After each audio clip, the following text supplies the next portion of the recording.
Good morning. Welcome to mega nine TV morning paper analysis కార్యక్రమానికి స్వాగతం.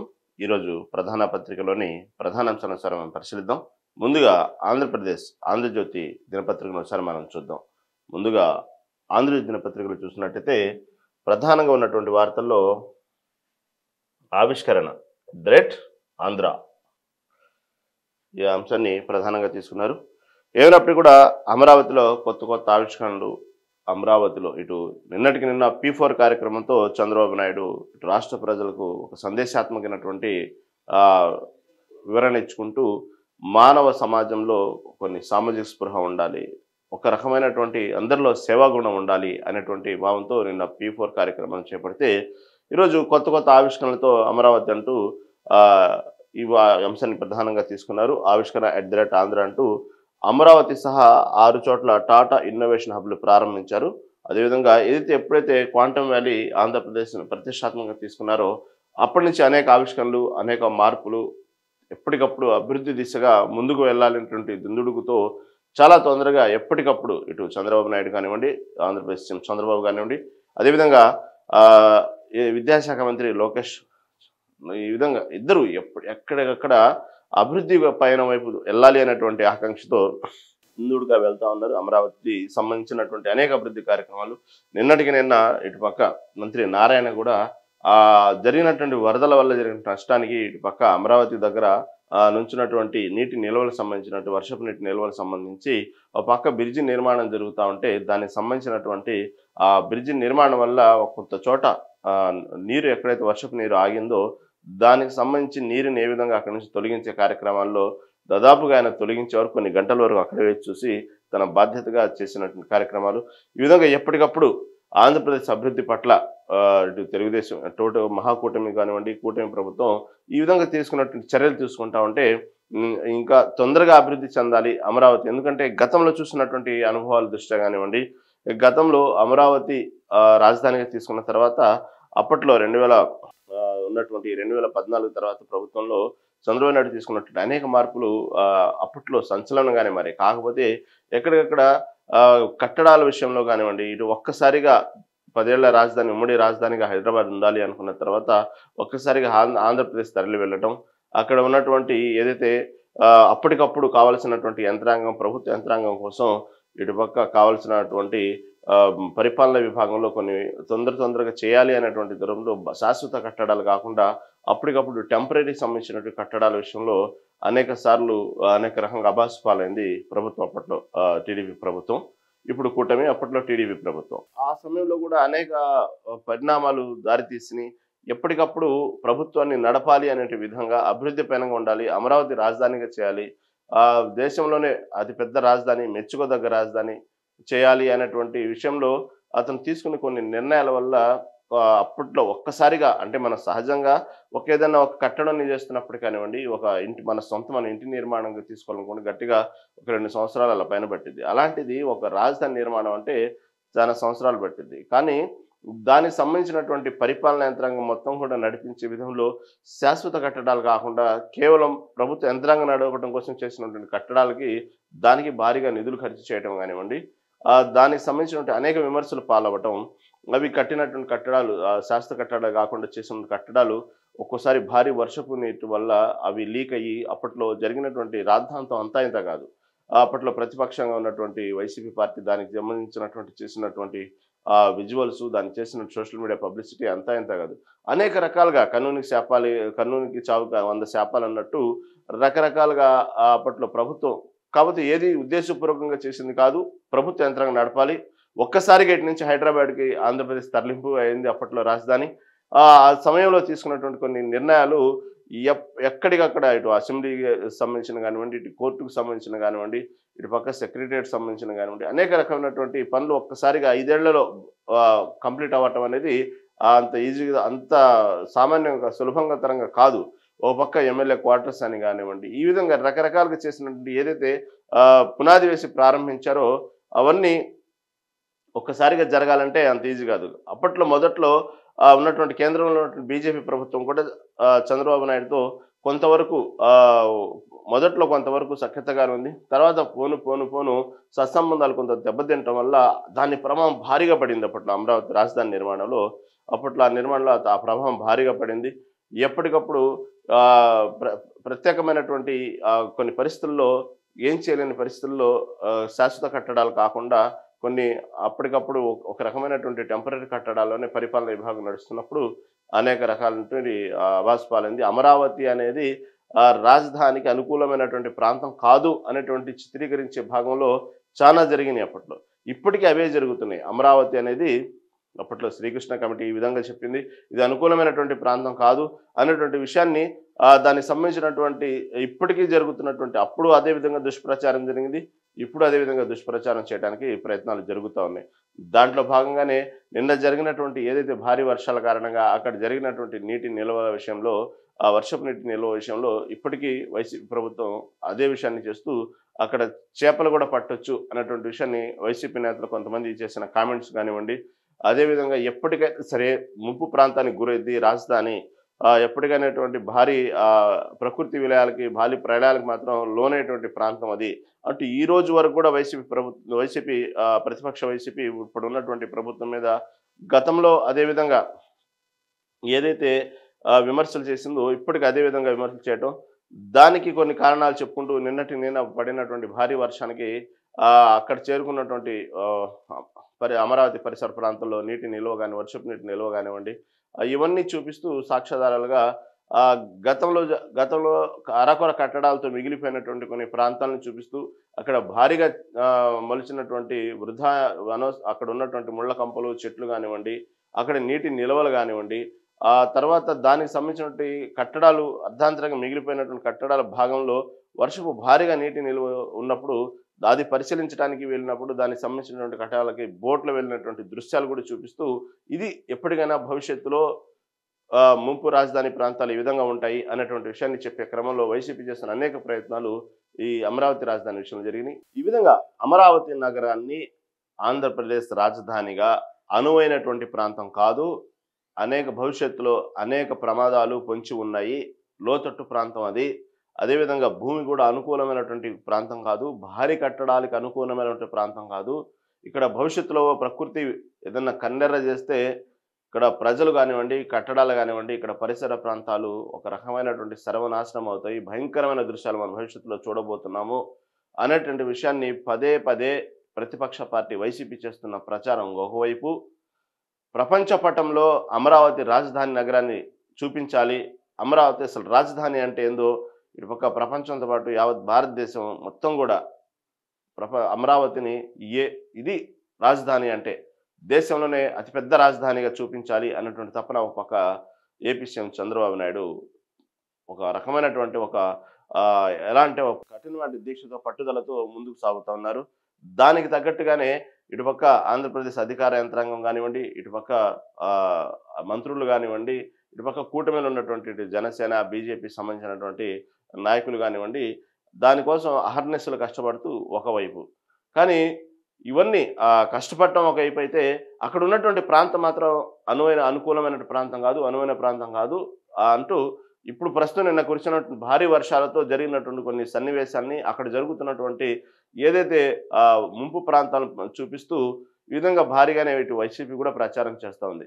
ఏదేమైనప్పుడు గతంలో చేసినటువంటి కమిటీలు కొన్ని అక్కడ పాజిటివ్గా చెప్తే అమరావతి రాజధాని ఏర్పాటుకు అనుకూలమైన వాతావరణం చెప్తే, కొన్ని కమిటీలు చేసినటువంటి చాలా ఏళ్ల పాటు సర్వే చేసి చెప్పిన కొన్ని కమిటీలు అది అనువైన ప్రాంతం కాదు అనేటువంటి కొన్ని చేసినటువంటి ఏదైతే కామెంట్స్ ఉన్నాయో అవన్నీ కూడా తెర ముందుకు ఇప్పుడు తెస్తూ అమరావతి రాజధాని విషయంలో ఈ విధంగా గందరగోళం జరుగుతున్న సమయంలో ఏదైతే నిన్న మయూరి టెక్ సంబంధించినటువంటి ఏదైతే మంగళగిరిలోని మయూరి టెక్ పార్కులో రతన్ టాటా ఇన్నోవేషన్ అనేటువంటి కార్యక్రమాన్ని ఇన్నోవేషన్ హబ్ అని ప్రారంభించారు ఏపీ సీఎం చంద్రబాబు.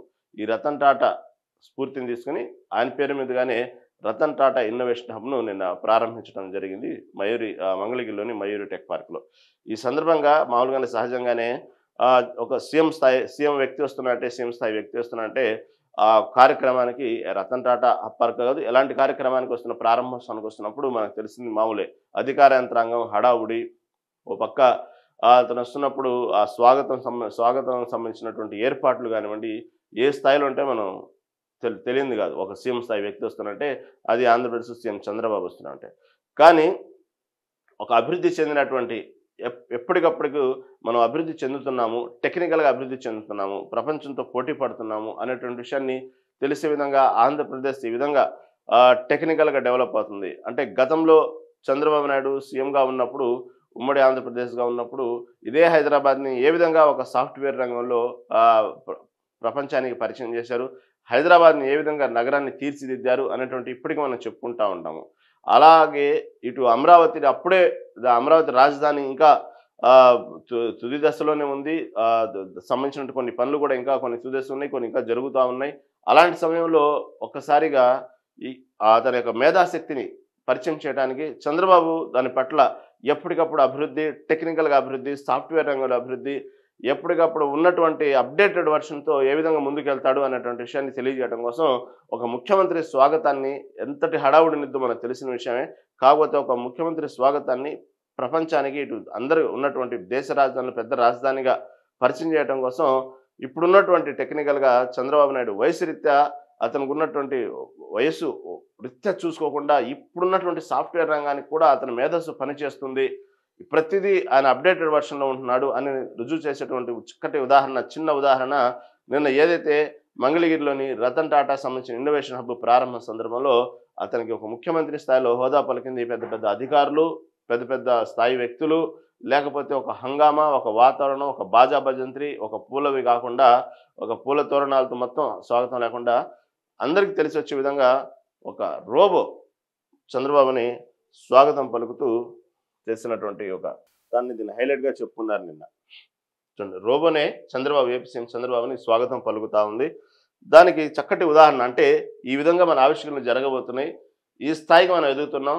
ప్రపంచంలో ఉన్నటువంటి అన్ని దేశాలతో పాటు మన భారతదేశం పోటీ పడతా ఉంటే దాంట్లో ప్రధానంగా ఆంధ్రప్రదేశ్ అనేది ఏ విధంగా ప్రపంచ దేశాల్లో, అదేవిధంగా ముఖ్యంగా భారతదేశంలో అతిపెద్ద రాజధానిగా భవిష్యత్తులో అమరావతి ఆవిష్కరించబోతుంది. అది ఈ విధంగా ముందుకు సాగుతున్నాం, మా మేధాశక్తి ఈ స్థాయిలో ఉంది అని రుజువు చేయడం కోసం ఒక చక్కటి ఉదాహరణ చెప్పుకోవాలంటే ఇటు చంద్రబాబు నాయుడు ఒక హబ్‌ని ప్రారంభ సందర్భంగా అతను స్వాగతం పలికింది రోబో. ముఖ్యమంత్రి కార్యక్రమం గాని తెలుసు మనకు ఏ విధంగా ఉండిద్దో. ఒక్కసారిగా ఆ రోబో ఎదురుగా వచ్చి ఇలా హాయ్ చెప్పి వెనుక కాళ్లపై లేచి నిల్చొని నమస్కారం చేసింది. వెంటనే రోబోని చూసి ముచ్చటపడ్డ చంద్రబాబు కూడా సంతోషంతో ప్రతి నమస్కారం చేయడం నేను అది హైలైట్‌గా నిలిచింది. ఇది బుధవారం మంగళగిరిలోని మయూరి టెక్ పార్క్‌లో రతన్ టాటా ఇన్నోవేషన్ హబ్ ప్రారంభోత్సవ సందర్భంగా ఈ ఆసక్తికర దృశ్యం కనిపించింది. ఈ కార్యక్రమంలో వివిధ ఆవిష్కరణలను ముఖ్యమంత్రి తిలకించారు. ఈ విధంగా చూడండి, అంటే భవిష్యత్తులో ముందు ఈ విధంగా రోబోలనేవి సహజంగా మనకు ప్రతి విషయంలో మనకు టేబుల్‌లో ఎలా సెల్ ఫోన్ ఉందో, మన ఇంట్లో టీవీ రిమోట్ ఎలా ఉందో, మన లేచినప్పటి నుంచి మన దైనందిన కార్యక్రమాల్లో సహజంగా మనకు ఇంట్లో ఉన్నటువంటి వస్తువులు ఎలాగో మనకు ఏ విధంగా తోడ్పడతాయో, మన ఇంట్లో ఉన్న మనుషులు కూడా మనతో పాటు ఎలా ఉంటారో ఆ విధంగా ప్రతి వ్యవస్థలో, ప్రతి ఇంట్లో, ప్రతి వ్యాపార సంబంధించినటువంటి విభాగాల్లో కానివ్వండి, ప్రతి చోట కూడా భవిష్యత్తులో రోబోల పాత్ర చాలా ప్రముఖంగా రాబోతుంది. ఆ విధంగా రోబోలు ఆవిష్కృతం కాబోతున్నాయి. ఇంతకుముందు రోబోలు అంటే కేవలం ఒక యంత్రాంగమో, లేకపోతే మనం ఆపరేట్ చేసిన దాన్ని బట్టి ఆపరేట్ అవుతాయో అనేటువంటి విషయాలే మనం రోబోలు చూస్తున్నాం ఇప్పటి వరకు కూడా. వాస్తవంగా భవిష్యత్తులో వచ్చే రోబోలు ఎంత సామాజిక స్పృహ కలిగి ఉంటాయంటే అలాంటి రోబోలు కూడా తయారు చేస్తున్నారు. ఆల్రెడీ కొన్ని వచ్చేసినాయి కూడా. అంటే మన సైకాలజీ తగ్గట్టు అవి కూడా మనతో ప్రతిస్పందన మాట్లాడటం, మన సైకాలజీ, మన మూడు ఎలా ఉండదు. కేవలం అంటే మన ఒంటి మీద చర్మం ఉంది, దాని ఒంటి మీద చర్మం లేదు.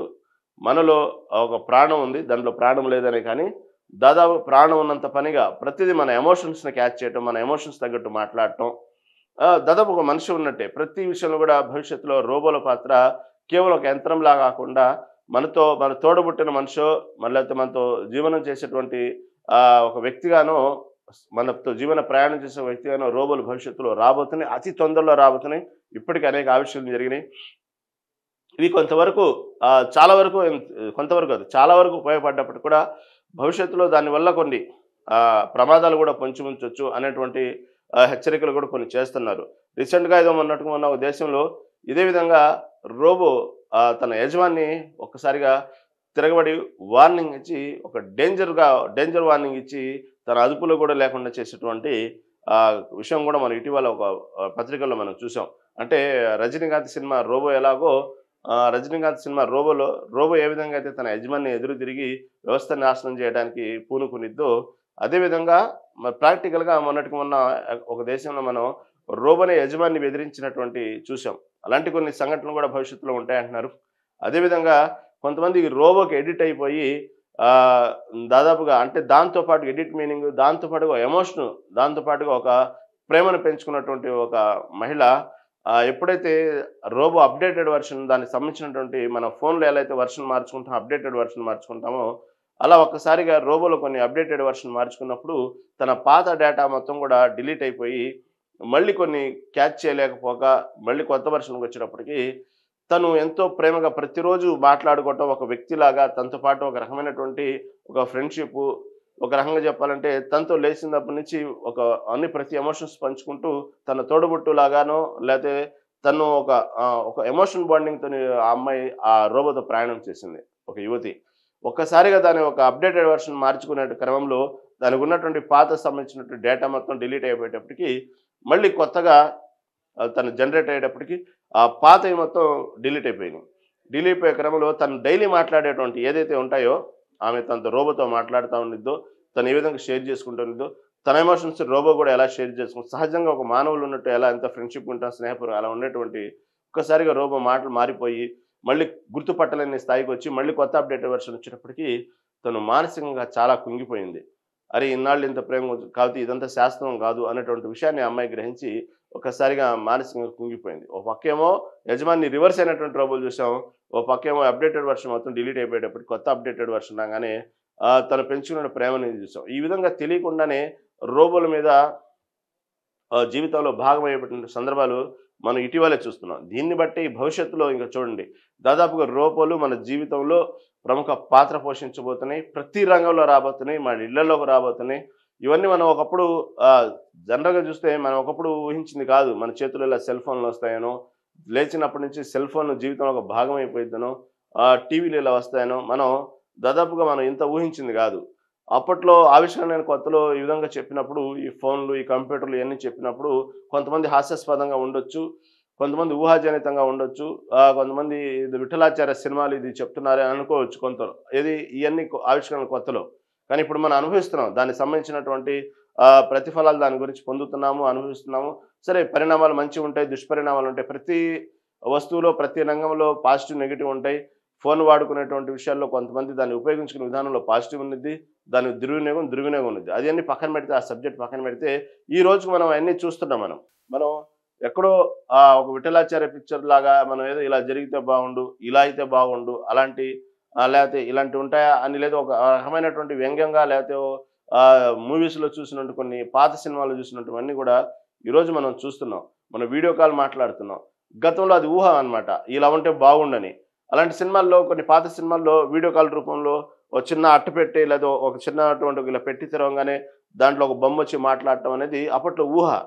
కానీ ఈరోజు అది నిజం. మన ఇళ్లలో మన ఇళ్లలో అందరితో మనం ఈరోజు వీడియో కాల్ మాట్లాడుతున్నాం. కానీ అప్పట్లో అదొక ఊహ. అలాంటిది ఇప్పుడు ఉన్నటువంటి పరిస్థితుల్లో రోబో అనేది అప్పట్లో రోబో సినిమా వచ్చినప్పుడు మనం చూసాం. దానికి ముందు కొన్ని ఉన్నాయి. అవన్నీ అప్పట్లో ఊహలు. కానీ ఈరోజు అది నిజమవుతున్నాయి. కాకపోతే రోబో అనేది కేవలం ఒక యంత్రంగానే మనం చూస్తున్నాం. భవిష్యత్తులో వచ్చేటువంటి రోబోలు అవి కూడా చాలా ఎమోషనల్‌గా ఉంటాయి. రోబోలకు కూడా ఎమోషన్స్ ఉన్నాయి. అవి రాబోతున్నాయి. అలాంటి రోబోలు మన జీవితంలో భాగం కాబోతున్నాయి. ప్రతి ఇళ్లలో రాబోతున్నాయి. టీవీలు ఎలా ఉన్నాయి, ఫోన్‌లు ఎలా ఉన్నాయి, రోబోలు కూడా ప్రతి విషయంలో మనకు సహకారం రాబోతుంది. అలాంటి కొత్త ఆవిష్కరణలతో ఆంధ్రప్రదేశ్ ముందు రాబోతుంది.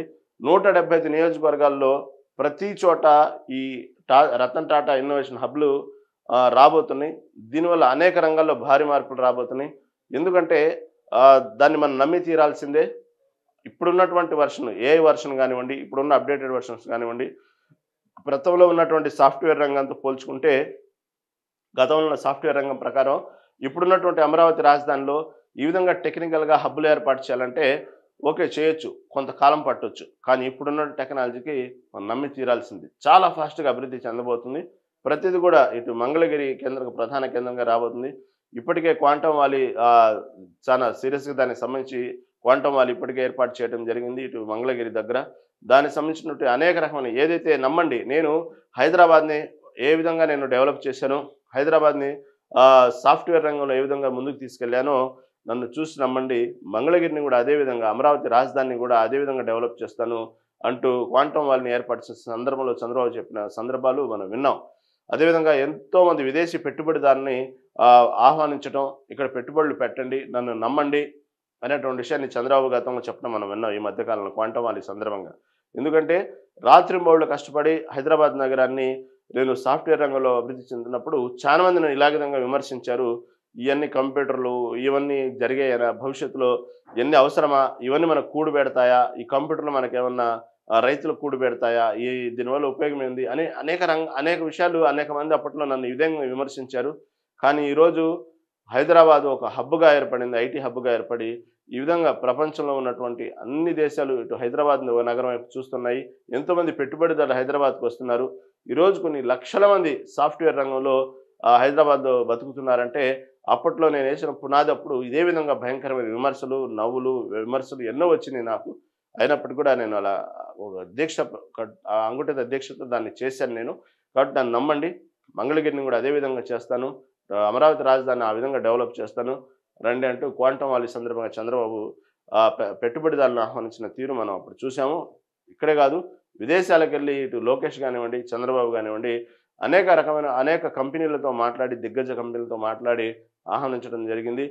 గతంలో సింగపూర్ కంపెనీలు అప్పట్లో 2014 సమయంలో చంద్రబాబు సీఎంగా ఉన్నప్పుడు సింగపూర్ లాంటి కంపెనీలు కూడా ఆంధ్రప్రదేశ్‌లో పెట్టుబడులు పెట్టడానికి ముందుకు వచ్చి అనేక రకమైన కంపెనీలు ముందుకొచ్చినాయి. దానికి సంబంధించిన ప్రారంభోత్సవాలు జరిగినాయి.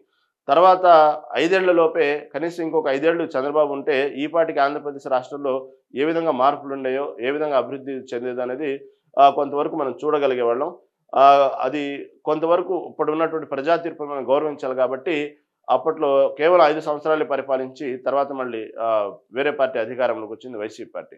తర్వాత ఆ సమయంలో ఏదైతే చంద్రబాబు నాయుడు సింగపూర్ కంపెనీలతో ఒప్పందాలు చేసుకొని ఇటు ఆంధ్రప్రదేశ్‌లో పెట్టుబడిదారులకు పెట్టుబడులు పెట్టే విధంగా కంపెనీలు ప్రోత్సహించారో, ఇటుపక్క సంబంధించినటువంటి కియా సంబంధించినటువంటి కానివ్వండి, ఇలాంటి కొన్ని సింగపూర్‌లో సంబంధించినటువంటి కొన్ని కంపెనీలు ఆహ్వానించినప్పుడు ఈ విధంగా కొన్ని స్టార్టప్‌లోనే ఉన్నప్పుడు ఒక్కసారిగా వైసీపీ ప్రభుత్వం రావటం, దానికి సంబంధించి చంద్రబాబు చేసుకున్న ఒప్పందాలు, షరతుల్ని వాళ్ళని ఇక్కడి నుంచి దాదాపుగా ఎటువంటి ప్రోత్సాహం లేకుండా వాళ్ళకి అనేక రకమైనటువంటి భయభ్రాంతులకు గురి చేసి, వాళ్ళకి అనేక రకమైనటువంటి కండిషన్స్ పెట్టినప్పుడు వాళ్ళు అదే రకంగా కాకుండా న్యాయపరమైనటువంటి చిక్కులు కూడా వాళ్ళు ఇరుక్కున్నారు.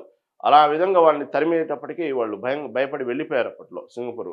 ఎంతసేపటికి ఏందంటే వాళ్ళు భవిష్యత్తులో పెట్టుబడులు పెట్టి ఇక్కడ ఉన్నటువంటి కంపెనీలు పెట్టి ఇక్కడ నిరుద్యోగం ఉన్నటువంటి ఉద్యోగ ఉపాధి కల్పన చేసి వాళ్ళు కొంత స్వార్థంగానే సంపాదించుకోవచ్చు కానీ ఈ విధంగా న్యాయపరమైనటువంటి చిక్కుల్లో ఎదుర్కొంటున్నప్పటికీ వాళ్ళు కొంచెం షివరింగ్ వచ్చింది వాళ్ళకి, వెళ్ళిపోయారు. ఆ సందర్భంగా మొన్న ఇటీవల సింగపూర్ వెళ్ళి చంద్రబాబు నాయుడు అక్కడ ఉన్నటువంటి కంపెనీలతో గతంలో జరిగినటువంటి పొరపాట్లని వాళ్ళని ఎక్స్ప్లెయిన్ చేసి ఇలాంటి ఈసారి ఉండవు అనేటువంటి విషయంలో వాళ్ళు ధీమా కలిగించే విషయంలో చాలా కంపెనీలతో సింగపూర్లో మాట్లాడడం జరిగింది, ఆహ్వానించడం జరిగింది. అప్పుడు కొన్ని కంపెనీలు ఓపెన్గానే చెప్పినాయి. కొన్ని మంచి కంపెనీలు కూడా సింగపూర్ కంపెనీలు ఆంధ్రప్రదేశ్ రావడానికి ఇష్టపడలేదు. ఎందుకంటే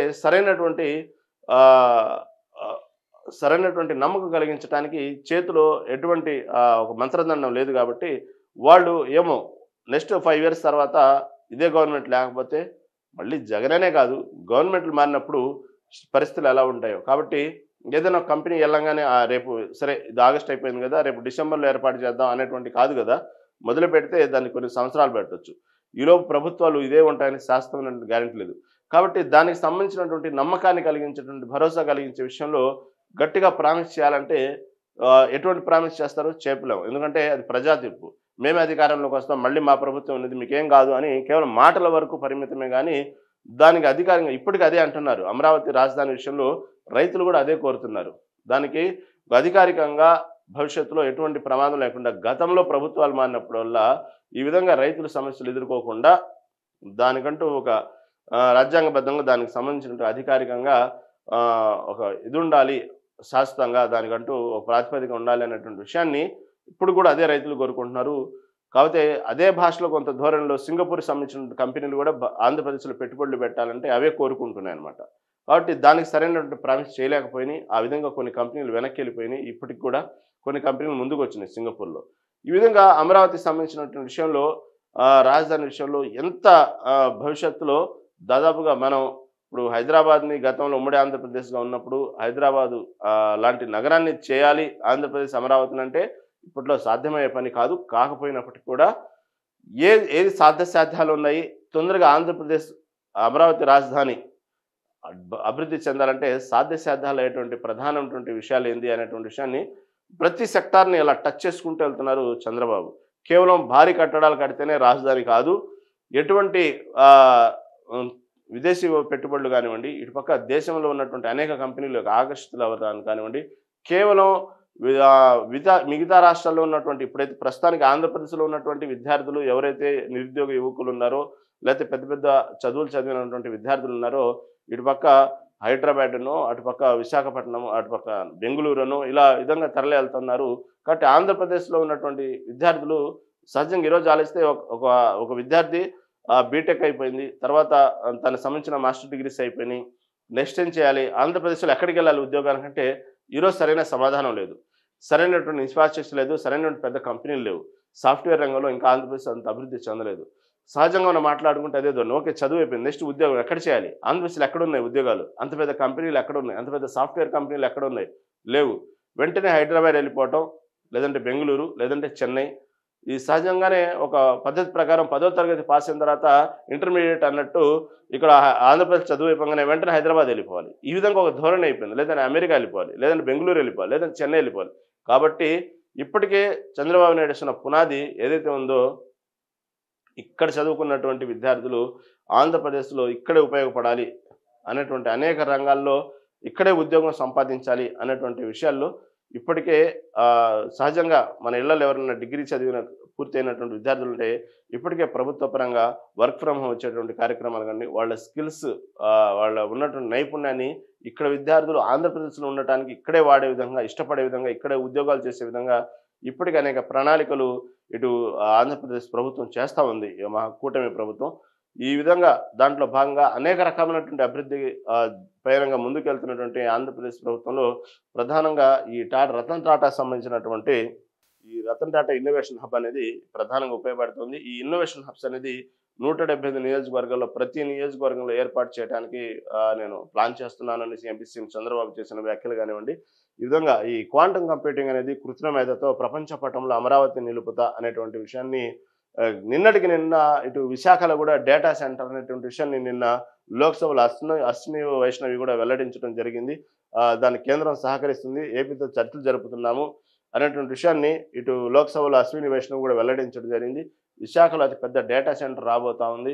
ఇటు పక్క చూస్తే అమరావతిలో ప్రతిదీ కూడా ఆంధ్రప్రదేశ్లో ప్రధానంగా ఉన్నటువంటి ప్రధాన నగరాలు ఇటు విజయవాడ కానివ్వండి, విశాఖపట్నం కానివ్వండి, అమరావతి కానివ్వండి, ఇలా అనేక ప్రాంతాల్లో ఇటు పక్క హైకోర్టు వచ్చేటి ఇటు కర్నూలు కానివ్వండి, ఇటు ప్రతి విషయంలో నిన్నటి మొన్న స్టీల్ ఫ్యాక్టరీ కడప సైడు ప్రారంభించడం జరగడం, ఇలాంటి ప్రతి విషయంలో కూడా ఎక్కడికక్కడ ఒక్కసారిగా ఆంధ్రప్రదేశ్ మొత్తం కూడా అభివృద్ధి పయనం పొందే విధంగా ఎక్కడికక్కడ ఇండస్ట్రీస్ వచ్చే విధంగా ఎటువంటి ఇలాంటి ఐటీ హబ్లు తొందరలో రాబోతుంది. ఇటువంటి విషయాన్ని అందరినీ పరిచయం చేస్తూ నిన్న అమరావతి సహా 6 చోట్ల టాటా ఇన్నోవేషన్ హబ్లు ప్రారంభం కాబోతున్నాయి. క్వాంటమ్ కంప్యూటింగ్ కృత్రిమ మేధతో ప్రపంచ పటంలో అమరావతి నిలుపుతా, స్టార్టప్లకు రతన్ టాటా ఇన్నోవేషన్ హబ్ భూతం. అమరావతిలో ఇన్నోవేషన్ హబ్కు సీఎం శ్రీకారం. విశాఖపట్నం, తిరుపతి, అనంతపురం, రాజమండ్రి, విజయవాడలోని ప్రాంతీయ ఇన్నోవేషన్ హబ్లు బాబు దార్శనికతతో హబ్కు రూపం అంటూ చంద్రశేఖరన్ చెప్పిన వ్యాఖ్యలు కానివ్వండి. 175 నియోజకవర్గాల్లోనూ ఏర్పాట్లు చేస్తాం. P4 కింద పేదరిక నిర్మూలనకు ప్రయత్నం. ఇన్నోవేషన్ బిజినెస్ స్టార్టప్ల కోసం 24 గంటల్లోనే 1,67,321 రిజిస్ట్రేషన్లు. తొలి రోజే గిన్నిస్ రికార్డు. ఈ బిజినెస్ స్టార్టప్ల కోసం కేవలం నిన్న ఒక 24 గంటల్లోనే 1,67,321 రిజిస్ట్రేషన్లు అయినాయి అంటే ఇది గిన్నిస్ రికార్డు. ఈ విధంగా ఈ క్వాంటమ్ కంప్యూటింగ్ కృత్రిమ మేధతో అమరావతి నగరాన్ని ప్రపంచ పటంలో ఉంచుతానని చంద్రబాబు నాయుడు అన్నారు. సృజనాత్మకత, ఆవిష్కరణల కేంద్రంగా ఆంధ్రప్రదేశ్ నిలుస్తుందని పేర్కొన్నారు. బుధవారం మంగళగిరిలోని మయూరి టెక్ పార్క్లో రతన్ టాటా ఇన్నోవేషన్ హబ్ ప్రారంభించారు. ఈ సందర్భంగా చంద్రబాబు మాట్లాడుతూ రతన్ టాటా ఆలోచనలను సజీవంగా ఉంచాలనే సంకల్పంతో రాష్ట్రంలో ఆయన పేరిట ఇన్నోవేషన్ హబ్ను ప్రారంభించమన్నారు. అదేవిధంగా విశాఖ, తిరుపతి, అనంతపురం, రాజమండ్రి, విజయవాడల్లో ఈ విధంగా రతన్ టాటా ఇన్నోవేషన్ హబ్ అనేది ప్రారంభించడం జరిగింది. దీనికోసం అనేక స్టార్టప్ కంపెనీలు ముందుకు రాబోతున్నాయి. ఈ విషయాన్ని తెలియజేస్తూ నిన్న కేవలం మా నాన్న కేవలం రాజకీయ నాయకుడే కాదు, పెద్ద పారిశ్రామికవేత్త కూడా అంటూ ఈ జరిగిన కార్యక్రమంలో లోకేష్ చేసిన వ్యాఖ్యలను కూడా హైలైట్ చేసింది. నాన్న కూడా విజయవంతమైన పారిశ్రామికవేత్తను అన్నటువంటి విషయాన్ని లోకేష్ చెప్పడం జరిగింది. వాస్తవంగానే అతను నిజమైన పారిశ్రామికవేత్త అనుకోవాలి. ఎందుకంటే ఇప్పటికీ ఆయన నిద్ర లేచినప్పటి నుంచి నిద్రపోయే వరకు మళ్ళీ అతని యొక్క దైనందిన కార్యక్రమంలో ప్రతి భాగంలో సరే రాజకీయ విమర్శలు ఇవన్నీ లేకపోతే ఫలానా పార్టీ లేకపోతే ఫలానా పార్టీకి ఈ విధంగా అరెస్టుల పర్వం ఇవన్నీ కూడా రాజకీయ పరంగా పక్కన పెట్టుకుంటే అవన్నీ మంచిగా చెడ్డైన దాని సబ్జెక్ట్ తర్వాత మాట్లాడుకుంటే కేవలం అభివృద్ధి పదంగా మాట్లాడుకుంటే మాత్రం ఏపీ సీఎం చంద్రబాబు అమరావతి రాజధాని విషయంలో గతంలో జరిగినటువంటి పొరపాట్లు అంటే అతను తప్పు చేశాను కాదు, ఈ శాశ్వత కట్టడాలు లేకపోతే దానికి సంబంధించినటువంటి ఏదైతే లేకుండా ఉండటం వల్లే పదే పదే 3 రాజధానుల విషయం సబ్జెక్ట్ ముందు రావటం కానివ్వండి, దానికి సరైనటువంటి అధికారికంగా ఇది రాజధాని అని చేయడానికి ఏర్పాట్లు ఇంకా దానికి సంబంధించి వేరే ఆలోచన రానికుండా చేయాలి అనేటువంటి విషయంలో అతను లేచినప్పటి నుంచి అహర్నిశలు కృషి చేస్తున్నటువంటి పద్ధతి చూస్తున్నప్పుడు కానివ్వండి, అదేవిధంగా ఇటుపక్క దాదాపుగా ఇక్కడ ఉన్నటువంటి విద్యార్థుల మేధాశక్తి మొత్తం కూడా ఆంధ్రప్రదేశ్కి ఉపయోగపడాలి, ఎక్కడెక్కడో వెళ్ళకూడదు, ఇక్కడ ఉన్నటువంటి విద్యార్థులు ఇక్కడే చదువుకోవాలి, ఇక్కడే ఉద్యోగాలు చేయాలి, కాబట్టి అమరావతి వైపు అందరూ చూడాలి అనేటువంటి అతను చేస్తున్నటువంటి ఇప్పుడు ఉన్నటువంటి టెక్నాలజీని వాడుతూ ఏ విధంగా స్టార్టప్ కంపెనీలు పెద్ద పెద్ద సాఫ్ట్వేర్ కంపెనీలు ఇటుపక్క పెద్ద పెద్ద ఇండస్ట్రీస్ని ఆహ్వానించే పద్ధతి చూస్తామంటే భవిష్యత్తులో మంగళగిరి అనేటువంటి ఒక ప్రాంతం కానివ్వండి, ఇటుపక్క అమరావతి రాజధాని అనేటువంటి విషయాలు కానివ్వండి, దాంతోపాటు ఈ ఏదైతే టాటా ఇన్నోవేషన్ హబ్బులు ఇటుపక్క తిరుపతి, రాజమండ్రి, విజయవాడ, విశాఖపట్నం అనేక చోట్ల ఏర్పాటు చేసేటువంటి ఇప్పటికే దాదాపుగా రాష్ట్ర వ్యాప్తంగా 6 హబ్లు ఏర్పాటు చేయడం జరిగింది. కేవలం ఈ విధంగా ఇన్ని రిజిస్ట్రేషన్ గిన్నిస్ రికార్డు స్థాయిలో రిజిస్ట్రేషన్ అయినాయి అంటే అంత సామాన్యమైన విషయం కాదు. వాళ్ళు తీసుకున్నటువంటి దాని మీద ఉన్న పారదర్శకత అలాంటిది. ఈ విధంగా భవిష్యత్తులో మనం చూడబోతున్నాం. అదేవిధంగా విశాఖలో డేటా సెంటర్ ఏర్పాటు కానివ్వండి, అందుకే ఆవిష్కరణ @ఆంధ్ర అనేటువంటి విషయాన్ని హైలైట్ చేస్తూ ఇదిగోండి Ratan Tata RTIH Ratan Tata innovation hub అనేది నిన్న ప్రారంభించడం జరిగింది. ఈ సందర్భంగా చంద్రబాబు చేసినటువంటి వ్యాఖ్యలను కానీ ఇది హైలైట్ చేశారు. అదేవిధంగా వచ్చే మార్చి నాటికి 10 లక్షల ఇళ్ళు అంటూ వచ్చే నెలలో 3 లక్షల సామూహిక గృహ ప్రవేశాలు, సంక్రాంతి నాటికి లబ్ధిదారుల మరో 2 లక్షలు, ఇల్లు లేని పేదల గుర్తింపు 15 రోజుల్లోనే సర్వే, పెద్ద కుటుంబాల వారికి ఉమ్మడి గృహాల నిర్మాణం, గృహ నిర్మాణ శాఖపై సమీక్షలో సీఎం ఆదేశాలు. వచ్చే మార్చి నాటికి దాదాపుగా 3 లక్షల ఇల్లు అనేది ఏర్పాటు చేయబోతున్నాం అనే విషయాన్ని కూడా ఈ సందర్భంగా మాట్లాడిన మాటలను కూడా ఆంధ్ర దినపత్రిక హైలైట్ చేసింది. అదేవిధంగా అమరావతిలో హడ్కో కన్వెన్షన్ సెంటర్ అనేది ఇదొకటి ఈ వార్తను కూడా హైలైట్ చేసింది. అమరావతిలో హడ్కో కన్వెన్షన్ సెంటర్ అనేటువంటిది ఇది 10 దాదాపు అంతర్జాతీయ ప్రమాణాలతో 10 ఎకరాల్లో దీన్ని నిర్మిస్తున్నారు. ఎకరానికి 4 కోట్ల చొప్పున చెల్లించాల ఒప్పందం. ఇండియా హ్యాబిటేట్ సెంటర్ స్థాయిలో కార్యాలయం. ఈ విధంగా ఇదొక హడ్కో కన్వెన్షన్ సెంటర్ అనేది దాదాపుగా 10 ఎకరాల్లో దీని నిర్మాణం జరిగిపోతుంది. దీనికి ఎకరానికి వచ్చేసి 4 కోట్ల చొప్పున చెల్లించే విధంగా కంపెనీలతో ఒప్పందం కూడా చేసుకున్నారు. అక్కడ ఉన్నటువంటి రైతులతో కానివ్వండి. ఈ ఇండియా హ్యాబిటేట్ సెంటర్ స్థాయిలో కార్యాలయం అనేటువంటిది హ్యాబిటేట్ అనేటువంటి కార్యాలయం మాత్రం ఏర్పాటు చేస్తుంది. ఈ విధంగా ప్రతి రంగంలో కూడా కేవలం అంటే మీరు ఎంతసేపటికి రాజధాని అమరావతి లేకపోతే అక్కడ ఉన్నటువంటి మంగళగిరి ఈ చుట్టుపక్కల ప్రాంతాలు గుంటూరు లేకపోతే విజయవాడ ఇదే అనుకుంటున్నారు, ఇది ఇంతవరకు అభివృద్ధి అనుకుంటున్నారేమో. కేవలం ఇది దీనికి సంబంధించినటువంటి ఒక ప్రాంతంగా ఒక క్వాంటమ్ వ్యాలీ సంబంధించిన ప్రాంతంగానే ఈ చుట్టుపక్కల ప్రాంతాలు, దాంతోపాటు ఇటు ఉన్నటువంటి 175 నియోజకవర్గాల్లో కూడా అభివృద్ధి పైనంగా ముందుకు వెళ్తూ ఉన్నారు. దాంతోపాటు ప్రధాన నగరాలైనటువంటి ఇటు తిరుపతి, రాజమండ్రి, విశాఖపట్నం, విజయవాడ ఇలాంటి కొన్ని ప్రాంతాల్లో కూడా భారీ స్థాయిలో ఈ ఐటీ హబ్లు అనేవి ఏర్పాటు చేయబోతున్నారు. దానికి సంబంధించిన ప్రతిపాదన ఇప్పటికే పూర్తి అయ్యాయి, కొన్ని చోట్ల అయితే ఇప్పటికే మొదలయ్యాయి. అదేవిధంగా కొన్ని ఇటు ఎప్పటికప్పుడు కొన్ని ప్రకాశం జిల్లా కానివ్వండి, ఇటు నెల్లూరు జిల్లాలు ఇవి వచ్చినప్పటికీ కొన్ని కరువు ప్రాంతాలైనటువంటి జిల్లాలు ఈ దీనికి తగ్గట్టు ఉన్నటువంటి కారిడార్లు ఈ సంబంధించి ఇటువంటి డెవలప్ చేయాలనేటువంటి విషయంలో ఇటు సముద్ర తీర ప్రాంతాన్ని ఏ విధంగా డెవలప్ చేయాలి, అక్కడ ఎలాంటి పరిశ్రమలు పెట్టాలి, దీనికి సంబంధించినటువంటి ఈ పనులు కూడా ఇటు పక్క సాగిపోతూ ఉన్నాయి. ఇటుపక్క ఇప్పటికే ఇటుపక్క చూసుకుంటే కావలి సముద్ర తీర ప్రాంతం, అటు ఉన్నటువంటి నెల్లూరు సంబంధించిన కానివ్వండి, ఇటు తర్వాత మచిలీపట్నం సంబంధించిన కానివ్వండి, ఇటుపక్క చీరాల ఓడరేవుకు సంబంధించిన కానివ్వండి, ఇటు బాపట్ల సూర్యలంక సంబంధించిన కానివ్వండి, ఇటుపక్క దానికి సంబంధించినటువంటి సముద్ర తీర ప్రాంతాల్లో సంబంధించినటువంటి అభివృద్ధి కార్యక్రమాలు ఆ విధంగా ముందుకెళ్తా ఉన్నారు. దానికి సంబంధించి ఎక్కడెక్కడైతే ఐటీ హబ్‌లు ఏర్పాటు చేయాలి, దానికి సంబంధించి అనువైన ప్రాంతాలేంది, ఎక్కడ విమాన సర్వీసులున్నాయి, ఎక్కడ రైల్వే మార్గాలున్నాయి, ఎక్కడైతే వచ్చినటువంటి విదేశీ పెట్టుబడిదారులకు అనువైన ప్రాంతం ఏది, దానికి సంబంధించినటువంటి పెట్టుబడి పెట్టడానికి హబ్‌లు ఏర్పాటు చేయడానికి ఉన్నటువంటి నగరాలకు ఉన్నటువంటి అవకాశాలేంది, అక్కడ మౌలిక సదుపాయాలేంది, ఇవన్నీ ఒక ఎత్తు.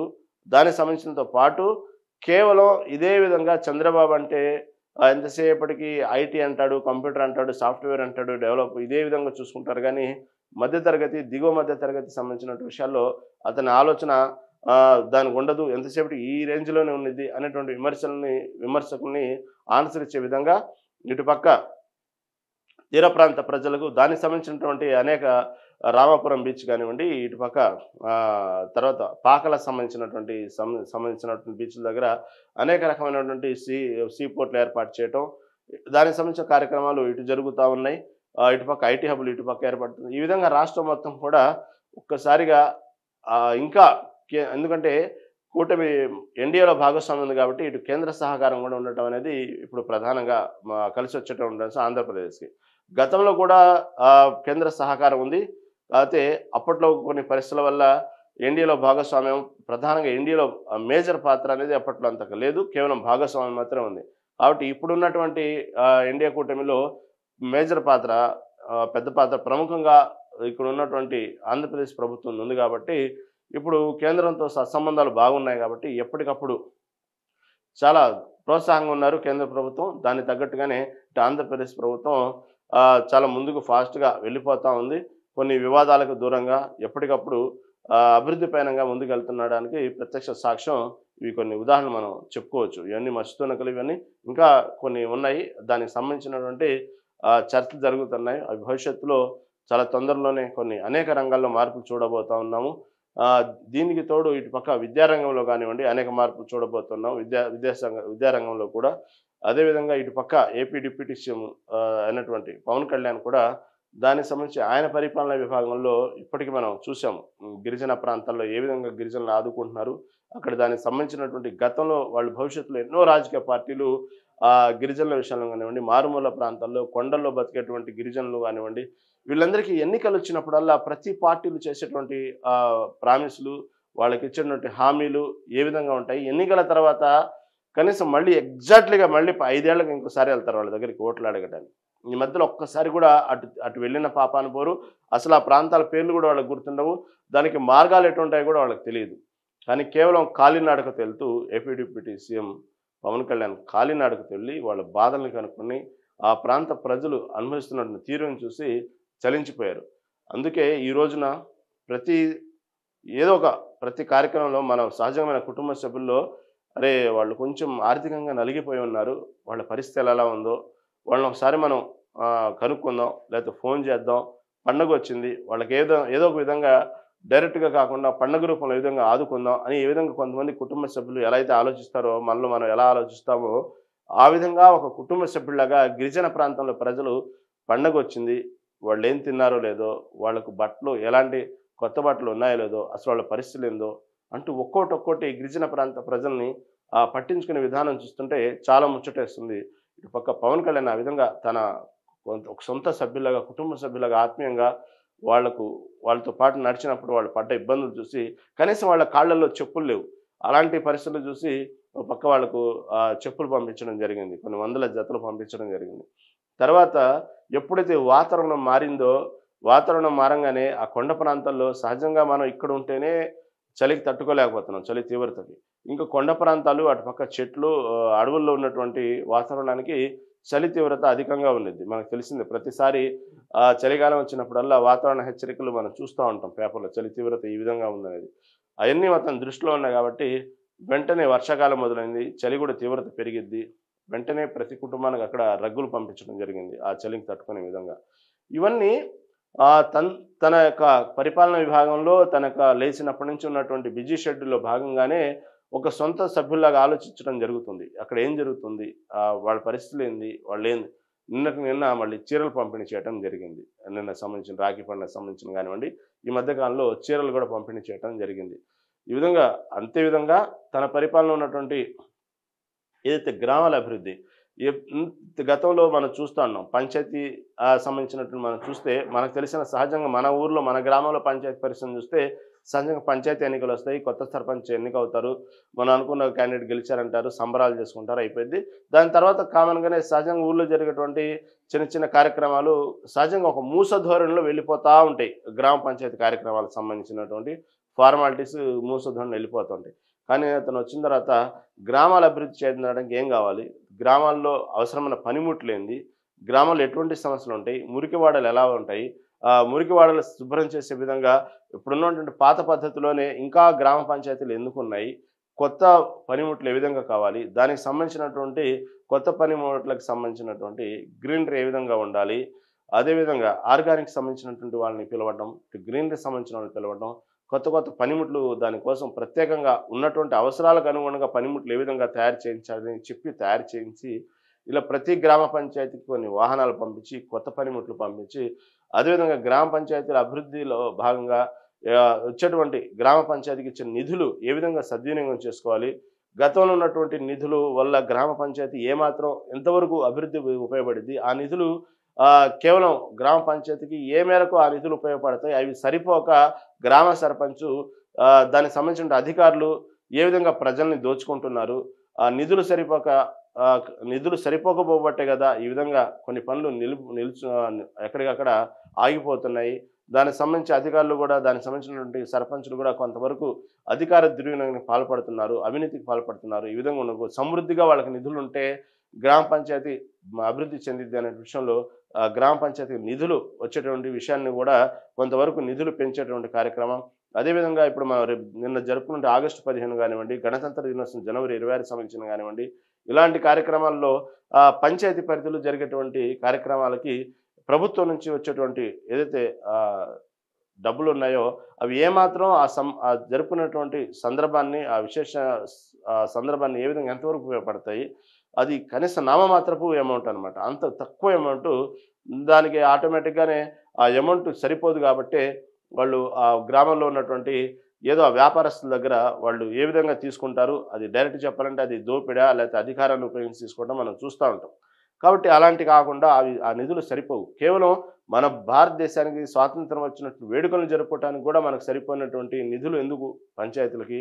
కాబట్టి ఆ నిధుల్ని పెంచడం, ఒక్కసారిగా 5 టైమ్స్ పెంచడం, ఆ నిధుల్ని పెంచడం అనేది ఈ విధంగా గ్రామ పంచాయతీ అంటే గ్రామాల అభివృద్ధి చెందితేనే దేశం అభివృద్ధి చెందిద్ది అనేటువంటి మహాత్మా గాంధీ చెప్పినటువంటి మాటను స్ఫూర్తిగా తీసుకొని మొదటి నుంచి గ్రామాలు అభివృద్ధి చెందాలి అనేటువంటి విషయం కావాలనే ఆ శాఖని ఏరి కోరి తీసుకున్నారు పవన్ కళ్యాణ్. అతనికి వచ్చినట్టు ఆఫర్లు వేరే శాఖలు ఉన్నప్పటికి కూడా కాదు, ఫస్ట్ గ్రామాలు డెవలప్ అయితేనే రాష్ట్రం డెవలప్ అయ్యిద్ది, రాష్ట్రం డెవలప్ అయితేనే దేశం అభివృద్ధి అయ్యిద్ది. కాబట్టి ముందు గ్రామాల అభివృద్ధి చెందాలి. కాబట్టి ఆ శాఖని నేను ఏరుకోరి తీసుకుంటున్నానంటూ ఇటు గ్రామాల అభివృద్ధికి సంబంధించినటువంటి అతను చూపించే ఇంట్రెస్ట్ అంతా ఇంత కాదు. ఇప్పటికే అనేక గ్రామ పంచాయతీలు ఈ రోజున సరైనటువంటి నిధులతో గ్రామ పంచాయతీ అభివృద్ధి చెందుతూ కళకళలాడుతున్నాయంటే అది కేవలం పబ్లిసిటీ చేసుకోవటానికి కాదు. ఈ రోజున దాని తెర వెనుక AP deputy CM Pawan Kalyan కృషి చాలా ఉంది. దానికి సంబంధించి చేసిన పనులు కూడా.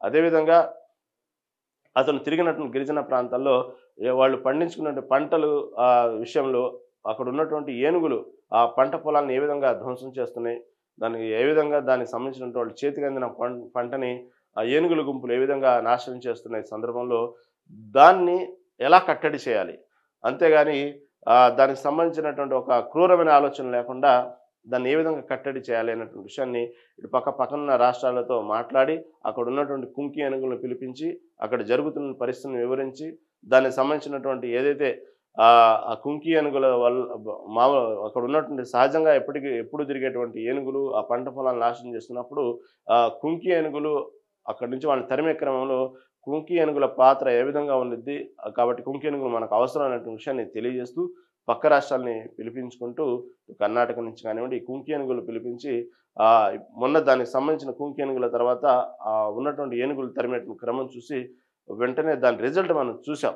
అక్కడ ఉన్న ప్రాంతాలు ప్రజలు ఏ విధంగా సంతోషం వ్యక్తం చేశారు, దానికి సంబంధించి కుంకి ఏనుగుల యొక్క ప్రతిఫలం ఏ విధంగా అనేది మనం ఇటీవలే మనం చూసాం. కాబట్టి ఈ విధంగా ప్రతి విషయంలో ఎప్పటికప్పుడు చూస్తా ఉన్నాం దానికి సంబంధించినట్టు. ఇటు నిన్నటికి నిన్న ఇటు తిరుపతిలో గూడా చిరుతపులి సంచార విషయంలో గూడా ఎన్ ప్రతిసారి ఎన్నో దానికి సంబంధించిన పరిష్కార మార్గాలు చూశారు. వెళ్ళేటువంటి భక్తుల చేతుల్లో కర్రలివ్వటమనో, లేతే రకరకాల గుంపులుగా వెళ్ళమనో, ఇలా రకరకాల సలహాలు దానికి ఏం చేయాలో పాలుపోక ఇలా రకరకాల సలహాలు తీసుకుంటున్నప్పటికి కూడా నిన్నటికి నిన్న ఒక్కసారిగా 6 చిరుతపులులు ఉన్నాయన్నటువంటి సమాచారం రావడం, ఇప్పటికే కొన్ని పట్టుకున్నారు. ఇంకా ఉన్నాయనేటువంటి సమాచారం ఉంది. తిరుపతి తిరుమల కొండపైన గానివ్వండి, ఈ నడిచే మార్గంలో అక్కడక్కడ ఉన్నటువంటి కొన్ని భక్తులకు గతంలో అనుభవం చూశారు. డైరెక్ట్‌గానే లైవ్‌లో చూశారు చిరుతపులుల్ని. ఈ విధంగా ఎన్నో ఇప్పటికి చిరుతపులు పట్టుకున్నప్పటికి ఇంకా ఉన్నాయన్నటువంటి సీసీ కెమెరాలు రికార్డ్ అవుతున్నాయి. కాబట్టి దీనికి సమస్య పరిష్కార మార్గం ఏందంటే, డిప్యూటీ సీఎం పవన్ కళ్యాణ్ దృష్టికి తీసుకెళ్తే ఆ చిరుతపులకు సంబంధించినటువంటి అతను తీసుకున్న చర్యలు పరిష్కార మార్గం అవుతాయన్నటువంటి నమ్మకం ప్రజల్లో ఉందంటే ఇక అర్థం చేసుకోవచ్చు. చిరుతపుల్లకి ఈ డిప్యూటీ సీఎంకి సంబంధం లేదు. అక్కడ ఒక వ్యవస్థ ఉంది. తిరుమల అనేది ఒక పెద్ద వ్యవస్థ ఉంది. ఒక టీటీడీ బోర్డు ఉంది. దానికి సంబంధించినటువంటి కావాల్సినంత వేల కోట్ల కార్పస్ ఉంది దానికి. దానికి అనేక పరిష్కార మార్గాలు చేయొచ్చు. అవసరమైతే కాలినడక వెళ్ళేటువంటి తిరుమల మార్గం మొత్తం కూడా అవసరం చైనా వాళ్ళకి పెద్ద వాళ్ళు కూడా కట్టొచ్చు. అంత సొమ్ముంది తిరుమలకు సంబంధించి. అయినప్పటికీ కూడా ఈ సమస్యకి పవన్ కళ్యాణే పరిష్కరిస్తాడు అనేటువంటి భక్తులు చెప్తున్నారంటే ప్రజల సమస్యల దృష్టి పవన్ కళ్యాణ్ దాకా తీసుకెళ్తేనే సమస్య పరిష్కారం అయ్యిద్ది అనేటువంటి ధోరణి నడుస్తూ ఉందంటే అర్థం చేసుకోండి అతను ఏ విధంగా స్పందిస్తున్నారనేటువంటి తీరు. ఈ విధంగా గ్రామాల అభివృద్ధితో పాటు అనేక శాఖలకు సంబంధించి అనేక దాంట్లో అతని ఇన్వాల్వ్మెంటు ఆ సమస్య పరిష్కారం చూపటం అనేది మనం చూస్తూ ఉన్నాం. ఈ విధంగా ఎప్పటికప్పుడు ఇటు పక్క చంద్రబాబు నాయుడు, ఇటు పక్క లోకేష్, ఇటు పక్క పవన్ కళ్యాణ్ ఈ విధంగా అమరావతిని అటు రాజధానిని డెవలప్ చేసేటువంటి కార్యక్రమాల్లో ప్రపంచ పటంలో అమరావతి రాజధాని చూపించే విధంగానే, ఎందుకంటే గతంలో ఇదే వ్యాఖ్యలు చేసినప్పుడు అమరావతి డిజైన్ చేస్తున్నప్పుడు ఎంతోమంది ఇదే విధంగా విమర్శించారు. కొన్ని రాజకీయ పార్టీలు, ప్రతిపక్ష పార్టీలు, కొంతమంది కావాలని విమర్శకులు పనిగట్టుకొని ఇది మొత్తం రాజమౌళి డిజైను, ఇది ఒక బాహుబలి డిజైన్ అన్నవాళ్ళు ఉన్నారు.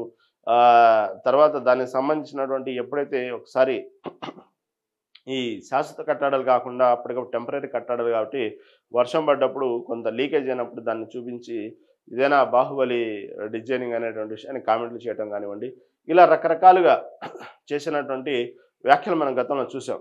దానికి భిన్నంగా ఇప్పుడు శాశ్వత కట్టడాలు మొన్నటికి మొన్న చూసాం. దాదాపుగా ఒక ఇటు ఎమ్మెల్యేలకు సంబంధించిన కానివ్వండి, మంత్రులకు సంబంధించినటువంటి వాళ్ళకి సంబంధించినటువంటి ఏదైతే వాళ్ళకి సంబంధించినటువంటి ఎమ్మెల్యేల క్వార్టర్స్ ఇవన్నీ చూసినప్పుడు చాలా ఆశ్చర్యం వేసింది. ఎందుకంటే ఇంత షార్ట్ టైంలో అంటే గతంలో సగం నిర్మాణం చేసి ఆగిపోయినాయి.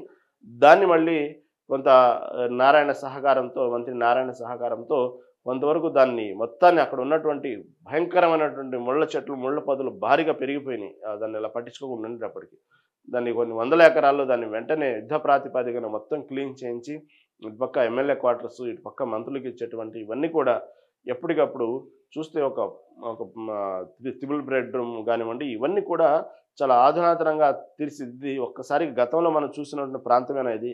గతంలో మనం చూసినటువంటి ముళ్ళ పొదల్లో చూసినటువంటి ఎక్కడిక్కడ పెయింట్లు వాలిపోయి ఒక రకమైనటువంటి పాచి పట్టి నిర్మానుష్యమైన ప్రాంతంలో ఉన్నటువంటి భవనాలు ఒక్కసారిగా ఎక్కడో మనం వేరే సింగపూర్లో ఉన్నాము అనే తలదన్నే విధంగా ఆ బిల్డింగ్ని రూపుదిద్ది ఆ పెయింట్ ఏర్పాటు చేసి దాని లోపల కావాల్సినటువంటి ఇన్ఫ్రాస్ట్రక్చర్ మొత్తం కూడా పెట్టి ఇక ఎమ్మెల్యేలు వాస్తవంగా ఏదో ఒక ఫార్మాలిటీగా ఎమ్మెల్యే సంబంధించిన క్వార్టర్స్ ఇస్తారే కానీ దాంట్లో ఉండటానికి కొంతమంది ఉంటారు, లేకపోతే వాళ్ళకి సంబంధించిన బంధువులు ఎవరో కుటుంబం వాళ్ళు ఉంటారు, లేకపోతే ఆ ఫార్మాలిటీగా రన్ అవుతూ ఉంటే మన సహజంగానే ఓపెన్గా మనం చూస్తూ ఉంటాం దానికి సంబంధించి. కానీ చూసినటువంటి ఎమ్మెల్యేలు అక్కడ ఉన్నటువంటి మంత్రులు దాంట్లో ఉండటానికి నివాసం ఉండడానికి ఇష్టపడ్డారంటే ఏ స్థాయిలో దాన్ని రిపేర్ చేసి దానికి మళ్ళీ జీవం పోశారంటే అర్థమవుతా ఉంది. కాబట్టి ఈ విధంగా ప్రతి విషయంలో గతంలో ఏదైతే సంబంధించినటువంటి సెక్రటేరియట్ వెళ్ళటానికి మార్గానికి విధంగా ఇటుపక్క ఆ నివాసానికి సంబంధించిన చంద్రబాబు ఏర్పాటు చేసుకున్న నివాసానికి ఇటు సెక్రటేరియట్కి మధ్యలో వేసిన పెద్ద రహదారిని కూడా ఏ విధంగా ధ్వంసం చేశారో గతంలో చూశారు. ఆ ధ్వంసం చేసిన మార్గాన్ని మొత్తాన్ని పగలగొట్టి దాని ఒక ధ్వంసం చేసి ఆ మార్గమే లేకుండా చేశారు గతంలో ఉన్నటువంటి పరిస్థితులను బట్టి. మళ్ళీ దాన్ని ఏ విధంగా మళ్ళీ రూపుదిద్ది దానికి ఒక రకమైన చక్కని మార్గం ఏర్పాటు చేసి సిమెంట్ రోడ్ వేసి ఈ విధంగా ప్రతి వ్యవస్థకి అక్కడ ఉన్నటువంటి రాజధాని వ్యవస్థకి ఇంటర్లింక్ చేస్తూ ఎక్కడికక్కడ మార్గాలు, దానికి సంబంధించిన ఎగ్జిట్ మార్గాలు, ఎంట్రీ మార్గాలు ఏర్పాటు చేస్తూ ఒక రకంగా చెప్పాలంటే ఆహ్, చూడటానికి ఇంత ఫాస్ట్‌గా ఈ కొద్ది నెలల్లోనే ఈ విధంగా జరుగుతుందంటే ఎక్కడికక్కడ యుద్ధ ప్రాతిపదికన పనులు జరుగుతున్నాయంటే చాలా ఆశ్చర్యానికి గురి చేస్తోంది. ఇటుపక్క నారాయణ కూడా అహర్నిశలు కృషి చేస్తా ఉన్నారు. ఇటుపక్క సీఎం చంద్రబాబు, ఇటుపక్క డిప్యూటీ సీఎం పవన్ కళ్యాణ్, ఇటుపక్క లోకేష్ ఇక్కడ అమరావతిలో పెట్టుబడులు పెట్టడానికి పక్కన విదేశాలు తిరుగుతూ ప్రపంచంలో ఉన్నటువంటి అనేక కంపెనీలు ఆహ్వానిస్తూ ఇటుపక్క రాష్ట్రంలో అభివృద్ధి కార్యక్రమాల్లో పాలుపంచుకుంటూ ఇటుపక్క తన మామూలుగానే వాళ్ళ సహజంగా లేచిన దగ్గర నుంచి వాళ్ళ పరిపాలన మళ్ళీ దాంట్లో ఇన్వాల్వ్ అవుతూ ఇన్ని రకాల పనులు చేసుకుంటూ అందుకే ఇక్కడ ఇచ్చినటువంటి డైలాగు ఆవిష్కరణ @ఆంధ్ర. నిజంగానే కొత్త ఆవిష్కరణ @ఆంధ్ర అనే విధంగానే ముందుకు సాగుతూ ఉంది. ఇది ఈరోజు ప్రధాన పత్రికల ప్రధాన అంశాలు. చూస్తూనే ఉండండి మెగా 9 టీవీ.